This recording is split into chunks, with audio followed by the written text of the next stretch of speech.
প্রাথমিকে নিয়োগ দুর্নীতি মামলায় 157 জন অযোগ্য চাকরি প্রার্থীর নামের তালিকা লিপস অ্যান্ড বাউন্সের মহিলা রিসেপশনিস্ট সুস্মিতা চক্রবর্তী ইমেলে পাঠিয়েছিলেন অন্যতম অভিযুক্ত সুজয় কৃষ্ণ ভদ্র ওরফে কালীঘাটের কাকুকে।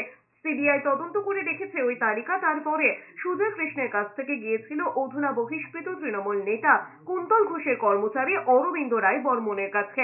অরবিন্দ আবার তালিকাটি পাঠান দীপক কুমার বিশ্বাস নামের এক ব্যক্তিকে। ওই 157 জন অযোগ্য প্রার্থীর মধ্যে 51 জন চাকরি পেয়েছেন। প্রাথমিক শিক্ষা পর্ষদের সচিব নিজেই সেই তথ্য কেন্দ্রীয় তদন্তকারী সংস্থাকে জানিয়েছেন। 21শে ফেব্রুয়ারি প্রাথমিক নিয়োগ মামলার তৃতীয় অতিরিক্ত চার্জশিট আদালতে জমা দিয়েছে সিবিআই। সেই চার্জশিটে সিবিআই জানিয়েছে প্রাথমিক নিয়োগ দুর্নীতি মামলায় তদন্তে প্রথম থেকে উঠে এসেছিল লিপস অ্যান্ড বাউন্সের নাম।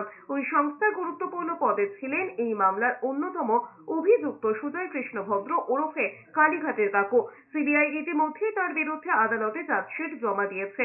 সেই চার্জশিটে তারা দাবি করেছে লিপস অ্যান্ড বাউন্সের মহিলা রিসেপশনিস্ট সুস্মিতা চক্রবর্তী অযোগ্য প্রার্থীদের নামের তালিকা ইমেল করেছিলেন কাকুকে। মোট 157 জনের নাম পাঠানো হয়েছিল। তাদের মধ্যে 51 জনের বিভিন্ন প্রাথমিক স্কুলে চাকরি হয়েছে বলে সিবিআইকে জানিয়েছে প্রাথমিক শিক্ষা পর্ষদ। প্রসঙ্গত, এই মামলায় মহিলা রিসেপশনিস্ট সুস্মিতার বয়ানও রেকর্ড করেছে সিবিআই।